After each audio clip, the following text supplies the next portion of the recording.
Once was a man and his wife who lived in a small apartment in a small town. Each and every day, the man worked for a living as the executive popcorn chef at his neighborhood cinema, while his wife sat at home, working 23 minutes a day on her professional blog about cactus milk. Although sometimes that 23 minutes was shortened to 14 minutes, depending on the products that were advertised during the breaks between Jerry Springer and As the World Turns. Today was an unusually productive day for her. She became fascinated with the hip style and incredible value of the pajama jean. It swiftly went one in every color. Anyways, here he comes now, home from a rewarding day of work. Let's see how things play out from here. Hey, honey. I'm home. How was your day? My day was absolutely dreadful. I worked for a whole 19 minutes today, and I am so exhausted. Beyond that, this apartment is going to be the death of me. I was going to get my full 23 minutes in, however, the cheap internet connection in this dump wouldn't even allow it. Then I went to make myself a Hot Pocket, and the smoke alarm went off for what? The 8th day in a row? It's time for you to start thinking about how we can get more money so we can get a new house, and I can finally get that poodle that I've been wanting. Maybe I'll finally be happy then. And what is that god-awful smell? What smell? Smells like popcorn. Well, honey, as I've told you before, I'm the executive popcorn chef. I don't care about the cinema. I just want to get out of this hellhole we live in, and I'm sick of you not doing your part to help. Well, that's nice to know. It's good to know how you feel. If you don't mind, I'm going to go fishing for a bit. It's been a long day. But we have no food in this house and no money for takeout. I'll be back with something soon. And so, the man made his way to the nearby lake, hoping to somehow escape his pathetic life and hopefully find some sort of all right, man. I was going along with this for a while, but now I'm pathetic? Seriously, you're the one stalking the lives of fictional characters. Anyway, he made his way to the nearby lake. Already feeling somewhat relaxed in his boat, he cast out his line in hopes of catching a large bass to bring home for dinner. He sat and angled until finally, down went the line to the bottom of the lake. When he reeled it in, he found a great flounder on the end of the hook. Fisherman, please let me go. I'm not a flounder, but an enchanted prince. Please, what should good shall I be to you? I shall not taste well. Please, put me back in the water and let me swim away. Well, as you can speak, I'd much rather let you swim away. So the man put him back into the water and swam away, leaving a long streak of blood behind him. The man got up and returned home. Well, husband, have you caught nothing today? No. However, I did catch a flounder, but he said he was an enchanted prince, so I let him go. Then, did you wish for nothing? No. What should I wish for? Are you kidding me? It is so dreadful living in this evil-smelling apartment. You should have wished for a little house. Go again and call him. Tell him you want a little house. I know he will give it to us. So, go and be quick. So the man, just as his wife had asked, returned to the lake. But when he got to the water this time, it was green and yellow and not nearly as clear. Oh man, if man you be, or flounder in the sea. Such a tiresome wife I've got, for she wants what I do not. Well, hello again, friend. I sure hope you don't wish to catch me again, because I'm still quite injured from the last time. But now, I'm curious to know, what does she want? My wife says I ought to have wished for something. She doesn't want to live in the apartment any longer and would rather have a house. So if you could... Go home with you. She has it already. When the man returned home, he found in place of the old apartment a little house, and his wife was sitting in front of the door. Come in and see if this is not a great improvement. When they went inside, they found a little fireplace, a beautiful little bedroom, a kitchen with shiny new appliances, and the fastest Wi-Fi connection. In back, there was a garden full of green vegetables and fresh fruit. Look, is it not nice? Yes, and we should be very well contented after this. We will see about that. After some time, the wife turned to her husband. Look here, husband, the house is really too confined. Oh my, it's only been a week and she's complaining again. Here we go. The yard and the garden are so small. The flounder needs to get us something bigger. I should very much like to live in a great mansion, so go to your little fish and he will give us one. Now, wife, I cannot ask him such a thing. He already gave us a house. What do we need a mansion for? Because we want one. Now go and fetch him. As the man went, unwilling as he thought to himself, It is not the right thing to do. Nevertheless, he went, and when he came to the lake, the water was purple and dark blue and gray and thick. Oh man! Oh man, if man you be, or flounder, flounder in the sea. Such a tiresome wife I've got, for she wants what I do not. Well, hello again, friend. I sure thought she would be quite satisfied with the house, and I thought it was quite comfortable enough. I truly thought she would be satisfied. So tell me, friend, what does she want? Oh, well, she wants to live in a large mansion. Go home with you. You'll find her in front of the golden door. When the man returned home, he found in place of a little house, a great mansion of beautiful limestone.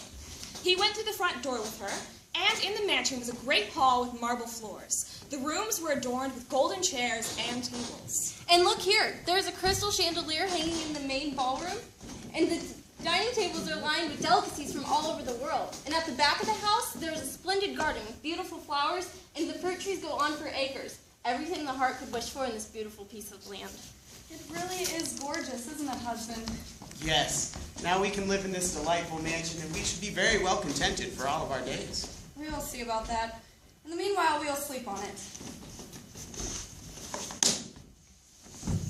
The next morning, the wife awoke and looked at the beautiful country lying all around her. The man paid no attention to it, so she poked him in the side with her elbow. Husband, get up. Get up. Come look out this window. It's so beautiful, and now that we are clearly so wealthy, the world needs to see our extravagances. We should have our own reality TV show, in which I am the star. So, go to your fish and tell them what we want. Now, wife, what do we want our own reality TV show for? Nobody cares to see our talentless lives unfold in front of them for no reason whatsoever. Well then, you don't need to be in the show, but I insist upon being the star. Now, wife, he already gave us a house. I simply could not do it. I could not. Why not? Go and tell him I must have my own reality TV show.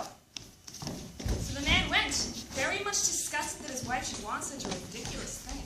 It's not the right thing to do. Not at all the right thing to do. He does not want it all to go, and yet here he comes all the same. When the man came to the water, it was dark gray and rushed inland and smelled terrible.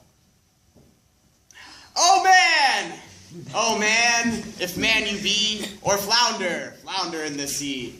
Such a tiresome wife I've got. She wants what I do not. Well then, what does she want now? Oh dear, she wants to be the star of her own reality TV show. Go home with you. She is so already. As the man returned home, he found that the mansion had greatly expanded.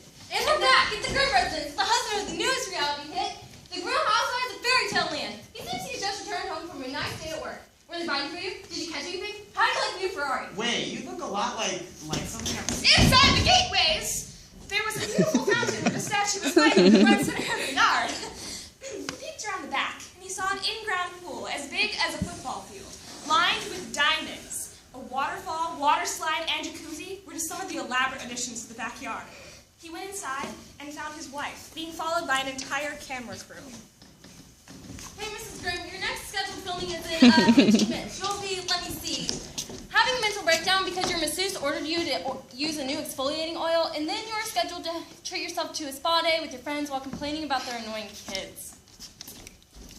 Well, wife, so now you have your own reality TV show. Truly, this is a fitting life for you. Oh, husband, I'm so sick of this already. Go to the fish and tell him I want to be president of the United States. Now, wife, I could not do such a thing. The fish can't make just anyone president. Seriously, you can't. Why not? Surely, he gave us all of this already, so he can make me president. So, you must go tell him I will and must be president, so go now! So he was obliged to go, and as he went, he felt very uncomfortable about it. It is not the right thing to do. Not at all the right thing. To want to be president is really going too far. The flounder will soon grow very tired of all of this. When he came to the water, it was black and swirling. A great wind arose. He shivered and shook. Dark black clouds flew by. He was terrified. Yet he turned out to the lake, and I bet you can guess what he said. Oh, man! Oh, man! If man you be, or flounder, flounder in the sea. Such a tiresome wife I've got, for she wants what I do not. What is it now? Oh dear. She wants to be president. Go home with you. She is president already. So the man turned and went home. Excuse me, sir. You really should not be walking after this late at night, especially someone in your position. I must escort you back. Someone in my position?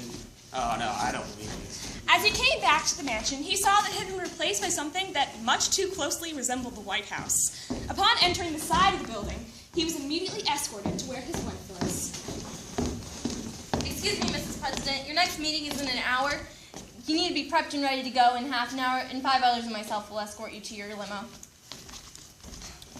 Wow, wife, so now you're president. Yes, now I'm president. Now there is truly nothing left to wish for. I'm sure you're greatly satisfied by this. What are you talking about? This is so stressful and I cannot handle the pressure. Surely there's something else I can be, and I will get what I want. Oh dear, what is it that you don't want? No more words about it. I will not hear it. So the man went to be alone. That night, the wife tossed and turned from side to side the whole night through, all the while thinking what she could be next. As she saw the red dawn, she slipped off her bed and watched the sunrise. As it came up, she said, Ah, I have it. What if I should have power over the sun and the moon? She stuck her elbow into her husband's side, even harder this time. Husband, get up. Go to your fish and tell him that I must have power over the sun and the moon. What? Wife, what are you saying? Listen, if I do not have the power of making the sun and moon rise whenever I please, I shall not have another quiet hour. Go and tell him now. Oh, wife, seriously, you cannot ask him such a thing. He already granted you a mansion, your own reality TV show, the power of presidency. Do be contented with this, I beg of you. I can wait no longer. Go at once. Terrified, he made his way to the nearby lake. A dreadful storm arose that he could barely keep his feet. Houses and trees were blown down. Rocks crashed into the lake. He cried out without being able to hear his own voice. Oh man, if man you be, or flounder in the sea. Such a tiresome wife I've got, for she wants what I do not. Well, what now? She wants to have power over the sun and the moon. Go home with you. You'll find her in the old apartment. A sudden movement of the fisherman's pole quickly shook him from his deep slumber. He reeled in a nicely sized fish. But he was still puzzled by his extremely vivid dreams. He brought his boat back to shore and looked out into the distance of the lake, turned, and went home.